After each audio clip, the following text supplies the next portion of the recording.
وَسَيُجَنَّبُهَا الْأَتْقَى، ہم عن قریب سب سے زیادہ ڈرنے والے کو اس دوزخ سے دور کر لیں گے۔ الَّذِي يُؤْتِي مَالَهُ يَتَزَكَّى، آگے اللہ تعالیٰ نے اس کے اوصاف بیان کیے کہ جس کو ہم دور کریں گے اس کی صفت یہ ہے کہ وہ اپنا مال اپنے باطن کو پاک کرنے کے لیے اللہ تعالیٰ کی راہ میں خرچ کرتا ہے۔ وَمَا لِأَحَدٍ عِندَهُ مِن نِعْمَةٍ تُجْزَى، اور اس کے اوپر کسی کا کوئی احسان نہیں ہے کہ وہ احسان چکانے کے لیے یا بدلہ چکانے کے لیے مال خرچ نہیں کر رہا، بلکہ وہ اللہ تعالیٰ کی رضا کی خاطر مال خرچ کرتا ہے۔ إِلَّا ابْتِغَاءَ وَجْهِ رَبِّهِ الْأَعْلَىٰ، کہ اس کا مال دینا صرف اپنے رب کی رضا جوئی کے لیے ہے، یعنی اس کے اوپر کسی کا احسان نہیں ہے، وہ اللہ تعالیٰ کی رضا کے لیے، اللہ تعالیٰ کو خوش کرنے کے لیے وہ اپنا مال خرچ کرتا ہے۔ وَلَسَوْفَ يَرْضَىٰ، اور عن قریب اس کا رب ضرور اس سے راضی ہو جائے گا۔ قرآن مجید فرقان حمید کی یہ 30واں سپارہ اور اس کی سورہ اللیل کی آخری یہ 5 آیات مبارکہ حضور نبی اکرم صلی اللہ علیہ وآلہ وسلم کے جلیل القدر صحابی خلیفۃ الرسول اور یار غار حضرت ابوبکر صدیق رضی اللہ تعالیٰ عنہ ان کے متعلق نازل ہوئیں۔ قرآن مجید فرقان حمید کی بہت ساری آیات مبارکہ ایسی ہیں جو حضرت ابوبکر صدیق رضی اللہ تعالیٰ عنہ کے متعلق نازل ہوئی ہیں، اور یہ حضرت ابوبکر صدیق کے فضائل میں سے ہے۔ اللہ تعالیٰ نے حضرت ابوبکر صدیق رضی اللہ تعالیٰ عنہ کے خود اوصاف بیان کیے، اور اوصاف بیان کرنے کے بعد رب فرما رہا ہے کہ میں ان سے راضی ہو جاؤں گا۔ تو یہ چھوٹی سی بات نہیں، ساری کائنات بندے رب سے کہتے ہیں کہ باری تعالیٰ تو ہم سے راضی ہو جا، یہاں رب فرما رہا ہے کہ میں ان سے راضی ہو جاؤں گا۔ اور اس کا دوسرا معنی بھی ہے وَلَسَوْفَ يَرْضَىٰ، اس کا معنی مفسرین نے یہ بھی کیا ہے کہ اس سے مراد یہ ہے کہ اللہ تعالیٰ فرما رہا ہے کہ جب یہ میرے پاس آئیں گے تو میں ان کو اتنا کچھ عطا کروں گا، اتنا عطا کروں گا کہ یہ مجھ سے راضی ہو جائیں گے۔ یہ آیت مبارکہ جس وجہ سے نازل ہوئی کہ روایات میں ہے کہ حضرت ابوبکر صدیق رضی اللہ تعالیٰ عنہ نے 6 سے 7 غلام ایسے تھے جن کو اسلام قبول کرنے کی وجہ سے، اسلام کی وجہ سے لا الہ الا اللہ محمد الرسول اللہ صلی اللہ علیہ وآلہ وسلم پڑھنے کی وجہ سے ان کے اوپر زیادتیاں ہو رہی تھی، ظلم ہو رہا تھا، تشدد ہو رہا تھا، اور حضرت ابوبکر صدیق کا ان کے اوپر سے گزر ہوا، ان کے علم میں یہ بات آئی تو آپ نے اللہ تعالیٰ کی رضا کی خاطر ان کو اپنے مال سے خرید کے آزاد کر دیا۔ ان غلاموں میں سے سب سے پہلے نام حضرت بلال حبشی کا آتا ہے۔ حضرت بلال حبشی رضی اللہ تعالیٰ عنہ کو بہت زیادہ امیہ نے ظلم تشدد کیا، جو عموماً بیان کیا جاتا ہے، اور اتنی زیادتیوں کے بعد ایک دن حضرت ابوبکر صدیق رضی اللہ تعالیٰ عنہ وہاں سے گزرے تو آپ نے اس کو شرم دلائی کہ تجھے شرم نہیں آتی کہ تو اس کے اوپر اتنی زیادتی کرتا ہے، اتنا ظلم کرتا ہے؟ تو اس نے آگے سے کہا کہ اگر تجھے اتنی ہمدردی ہے تو اس کو خرید کے آزاد کر دے۔ تو حضرت ابوبکر صدیق رضی اللہ تعالیٰ عنہ نے یہ موقع غنیمت جانا اور آپ اس کے لیے تیار ہو گئے۔ جب تیار ہوئے تو اس نے کہا کہ حضرت ابوبکر صدیق کا ایک غلام تھا، اس کا نام تھا نستاس۔ اس نے کہا کہ نستاس کے بدلے اس کو خرید لو۔ اب نستاس کا کیوں اس نے نام لیا؟ اس کی وجہ یہ تھی کہ وہ حضرت ابوبکر صدیق کے غلاموں میں سے سب سے زیادہ مالدار غلام وہ تھا، یعنی اس کے پاس روایات میں ہے کہ 10,000 دینار اس کے پاس مال تھا، اور اس غلام کے پاس اپنے بہت سارے غلام تھے، اور اس کے پاس مال مویشی بھی بہت تھے۔ یعنی حضرت ابوبکر صدیق جیسے مالدار شخص کا غلام ہے اور وہ خود اتنا مالدار ہے، تو اس نے کہا کہ بلال کے پاس تو بظاہر کچھ بھی نہیں ہے، مال بھی کوئی نہیں، اور جسمانی لحاظ سے بھی کمزور ہے، وہ جسمانی لحاظ سے بھی تگڑا پہلوان تھا اور مال و دولت بھی اس کے پاس تھا، تو اس نے کہا کہ وہ غلام مجھے دے دو اور اس کے بدلے یہ لے لو۔ تو حضرت ابوبکر صدیق رضی اللہ تعالیٰ انہوں نے وہ مالدار غلام دے کے تو اس کے بدلے میں حضرت بلال کو خریدا۔ جب حضرت بلال کو خریدا اور خرید کے آزاد کر دیا تو قریش نے دیکھا یہ سودا عقلاً ممکن نہیں ہے، عقلاً گھاٹے کا سودا ہے۔ تو قریش نے کہا کہ ضرور بلال کا ابو بکر کے اوپر کوئی بڑا احسان ہے جو آج اس نے چکا دیا ہے۔ تو اللہ تعالیٰ نے اس کی صفائی، قریش نے جو اعتراض کیا، جو الزام لگایا، جو بات گھڑی، اللہ تعالیٰ نے اس کی صفائی قرآن مجید کے اندر نازل فرمائی۔ اب یہ انداز دیکھیں اللہ تعالیٰ کا کتنا خوبصورت ہے کہ حضور صلی اللہ علیہ وآلہ وسلم کی ذات اقدس پہ الزام لگے تو صفائی میرا رب دیتا ہے۔ انبیاء کرام رضوان اللہ اجمعین میں سے بڑے انبیاء، ہر نبی کے اوپر الزامات وغیرہ تہمتیں لگی ہیں، مگر انبیاء نے اپنا دفاع خود کیا ہے۔ جب حضور صلی اللہ علیہ وآلہ وسلم کی باری آئی تو حضور کی ذات پہ الزام لگتا ہے اور اس کا جواب میرا رب دیتا ہے۔ یہ فضیلت اور یہ شرف اور یہ شان اللہ تعالیٰ کی کل انبیاء میں سے صرف ہمارے نبی کو حاصل ہے۔ اور اس کے بعد صرف حضور کی ذات تک یہ بات نہیں رہی، حضور صلی اللہ علیہ وآلہ وسلم کی ازواج مطہرات میں، آج لوگ ازواج مطہرات پہ بھی لمبی لمبی زبانیں نکالتے ہیں نا، جن کے متعلق زبان نکالی جاتی ہے، ام المومنین اما عائشہ صدیقہ رضی اللہ تعالیٰ عنہ، ان کی ذات پہ منافقین تہمت لگاتے ہیں اور ان کی صفائی بھی میرا رب قرآن کے اندر دیتا ہے۔ یعنی ایسی ہستی، ایسی عظمت اور شان والی ہستی کہ جس کی ذات کا دفاع بھی میرا رب خود کر رہا ہے، اور صرف اس کا دفاع نہیں کر رہا، اس کی ذات کے ساتھ جو لوگ منسوب ہو گئے، جنہوں نے ان کے ساتھ وفا کی ہے، ان کا دفاع کیا ہے، اللہ تعالیٰ ان کا بھی دفاع فرما رہا ہے۔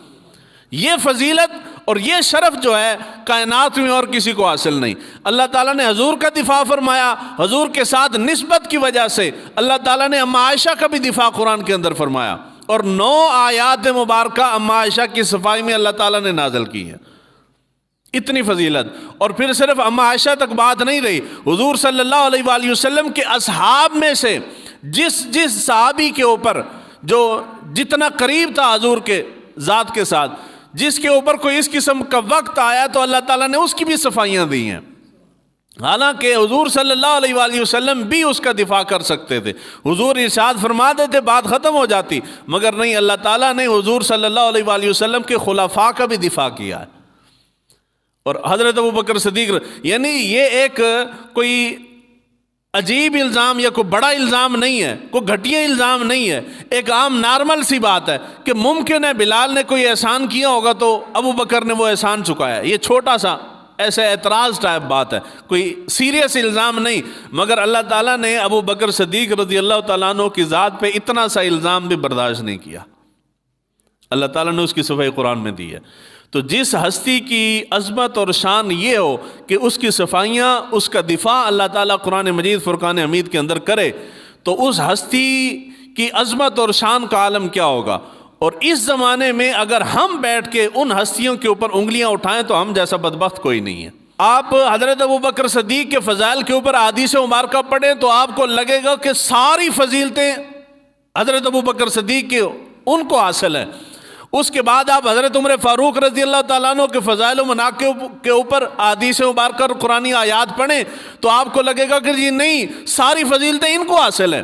آپ حضرت علی شیر خدا کے متعلق پڑھیں گے تو آپ کو لگے گا کہ ساری فضیلتیں ان کو حاصل ہیں۔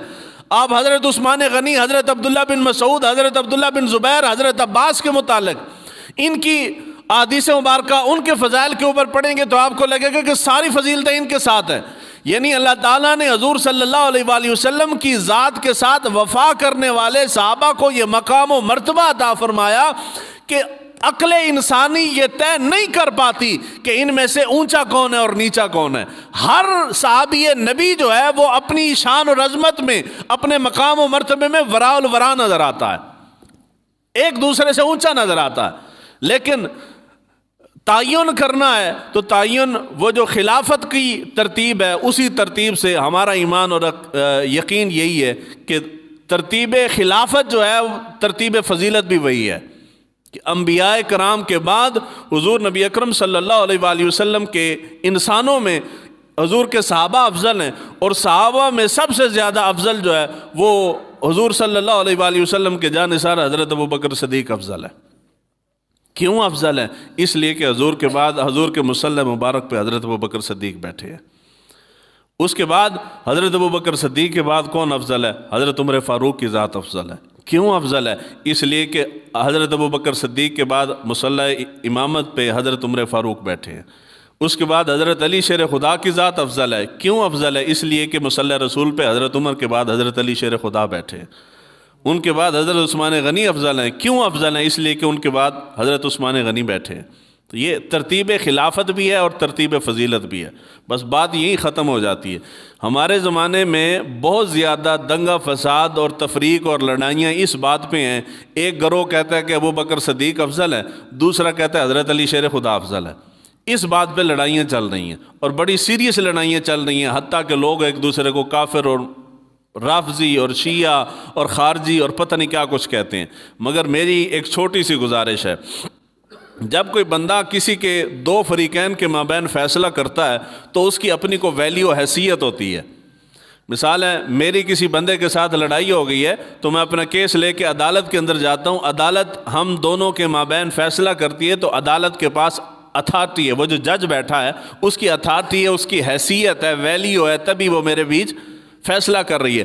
ایسے شخص کے پاس جس کی اپنی ہی کوئی ویلیو نہ ہو، اپنی ہی کوئی حیثیت نہ ہو، اس کے بعد نہ تو کوئی فیصلہ لے کے جاتا ہے اور نہ ہی اس کی بات کو کوئی سیریس لیتا ہے۔ اصل یہ اللہ تعالیٰ کے نبی حضور صلی اللہ علیہ وآلہ وسلم کے جتنے صحابہ ہیں کائنات کے اندر، آج کوئی شخص اپنے سانس کے اندر اللہ تعالیٰ کا ذکر کرنا شروع کر دے، ایک لمحہ بھی حضور کی اللہ کی یاد سے غافل نہ ہو اور ہمہ وقت اللہ تعالیٰ کی اطاعت اور بندگی کے اندر گزارنا شروع کر دے، زندگی میں ایک گناہ بھی نہ کرے، ہر وقت اللہ تعالیٰ کی یاد میں مصروف رہے، مگر وہ کسی ادنا سے ادنا ترین صحابی کے برابر نہیں ہو سکتا، کتنا بھی بڑا ولی کیوں نہ ہو جائے، وہ صحابہ کے برابر نہیں ہو سکتا۔ اور جب ہمیں یہ مقام و مرتبہ حاصل نہیں ہے جو صحابہ کو حاصل ہے تو ہم ہیں کون صحابہ کے بیچ فیصلہ کرنے والے؟ اور جی ہماری حیثیت ہی کوئی نہیں ہے نا، ہماری ویلیو کوئی نہیں ہے۔ جب آپ کی اپنی حیثیت کوئی نہیں ہے تو آپ اتنے اونچی حیثیت والوں کے بیچ فیصلہ کیسے کرتے ہیں؟ یعنی آپ کون ہے کہ آپ فیصلہ کریں کہ کون افضل ہے؟ ابو بکر صدیق افضل ہے یا حضرت علی شیر خدا افضل ہے؟ ہمارے لیے تو دونوں سروں کا تاج ہے، حضرت ابو بکر صدیق بھی ہمارے سر کا تاج ہے، حضرت علی شیر خدا بھی ہمارے سر کا تاج ہے، ہم کسی کے مابین فرق نہیں کرتے۔ سوال یہ ہے کہ حضور صلی اللہ علیہ وآلہ وسلم کو اللہ تعالیٰ نے مالک و مختار بنایا ہے، تو کیا حضور صلی اللہ علیہ وآلہ وسلم کی رضا اور مرضی کے بغیر آپ کی وصال مبارک کے بعد آپ کے مصلی پہ حضرت ابوبکر صدیق بیٹھے ہیں اور حضور کچھ بھی نہیں کر سکے؟ سوال ہے نا جی۔ اور جی آپ کی چلتی بھی ہے، ایک بندہ نا جی مانی نہیں جاتی، آپ کہتے ہیں کہ حضور کی مانی بھی جاتی ہے، قیامت تک مانی جاتی رہے گی، تو کیا حضور کی مرضی کے خلاف ابوبکر صدیق آپ کے مصلی پہ بیٹھے ہیں اور حضور معاذ اللہ استغفر اللہ کچھ بھی نہیں کر پائے؟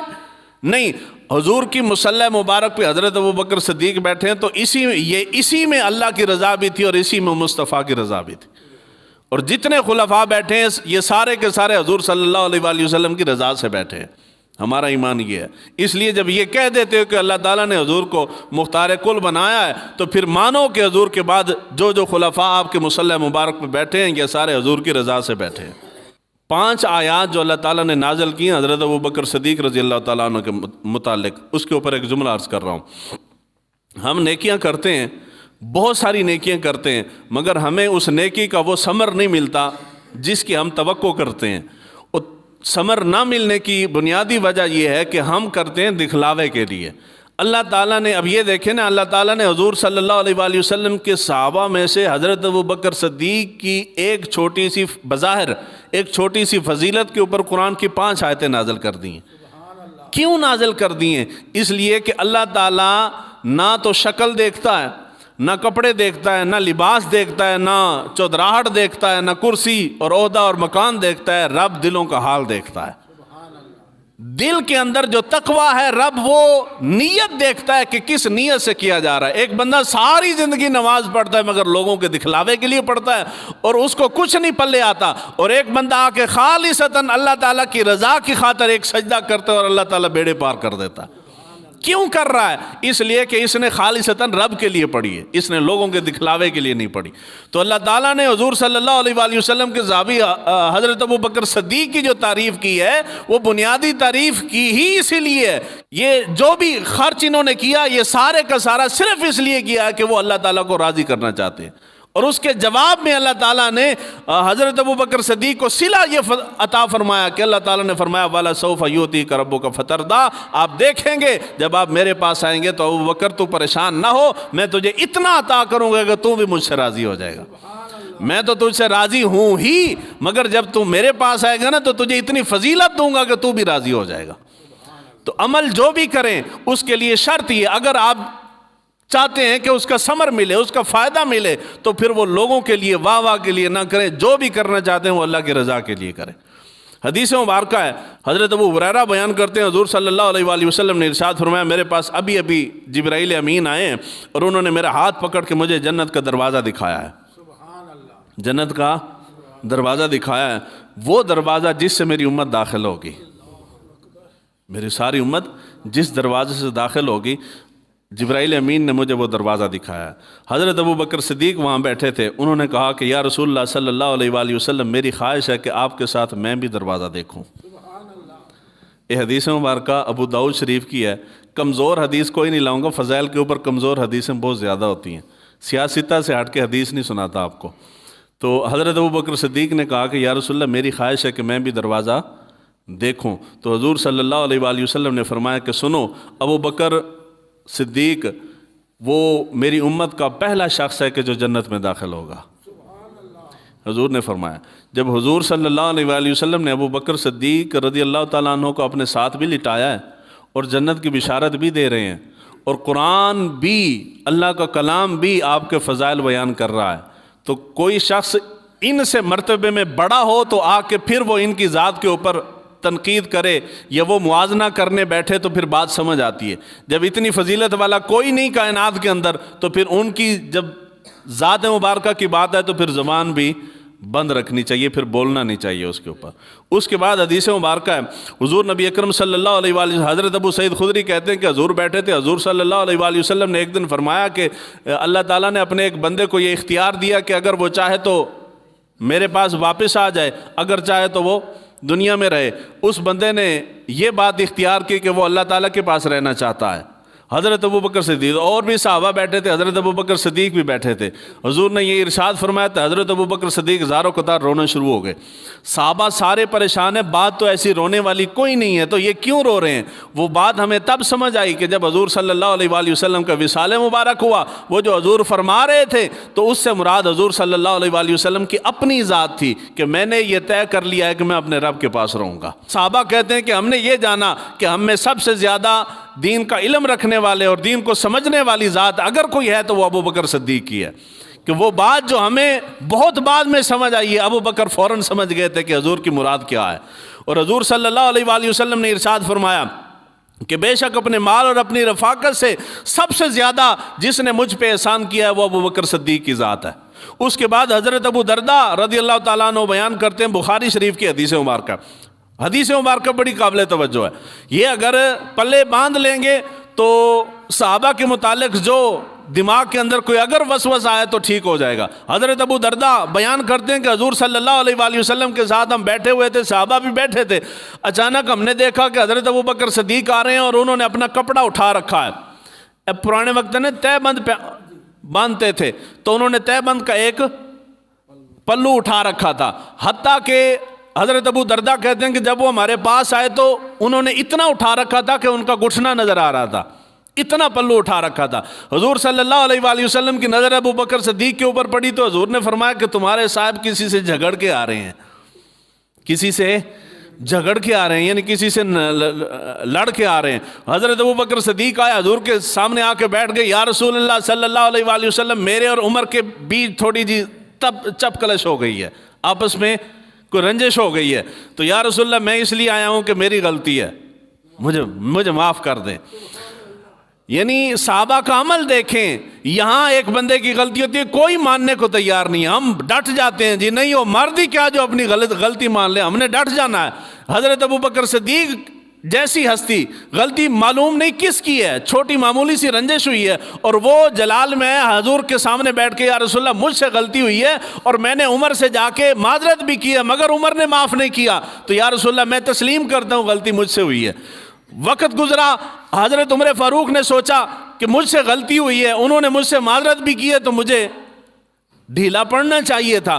وہ حضرت ابو بکر صدیق سے معافی مانگنے کے لیے آپ کے دروازے پہ گئے، دستک دی، معلوم ہوا کہ نہیں ہے، پوچھا کہاں ہے، تو انہوں نے بتایا کہ وہ حضور کے پاس تشریف لے گئے۔ حضرت عمر فاروق رضی اللہ تعالیٰ عنہ بھی حضور کی بارگاہ میں، اب حضرت ابو بکر صدیق بھی بیٹھے ہیں، حضرت عمر فاروق رضی اللہ تعالیٰ عنہ بھی وہیں بیٹھے ہیں۔ معاملہ بھی اتنا کوئی سیریس نہیں ہے، مگر جس سے زیادہ جتنی زیادہ محبت ہوتی ہے اس کی چھوٹی چھوٹی بات بھی تکلیف دیتی ہے دل کو، جتنی محبت ہوگی۔ اگر کوئی اتنی محبت نہ ہوتی تو حضور نظر انداز فرما دیتے، مگر محبت زیادہ تھی تو یہ چھوٹی سی بات بھی حضور صلی اللہ علیہ وآلہ وسلم کو برداشت نہیں ہوئی۔ حضور نے ارشاد فرمایا، جب حضرت عمر فاروق رضی اللہ تعالیٰ عنہ آ کے بیٹھ گئے، حضور کھڑے ہوئے، حضور نے ارشاد فرمایا کہ مجھے اللہ تعالیٰ نے تمہارے اندر مبعوث کیا ہے۔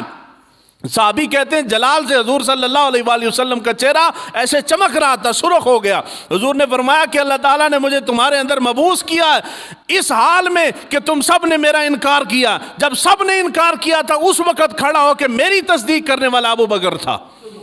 تم میں سے کوئی میرے ساتھ کندھے سے کندھا ملا کے نہیں کھڑا ہوا، اگر کوئی کھڑا ہوا ہے تو ابو بکر صدیق تھا۔ تم سارے مجھے جھوٹا کہتے تھے، ابو بکر تھا جو مجھے سچا کہتا تھا۔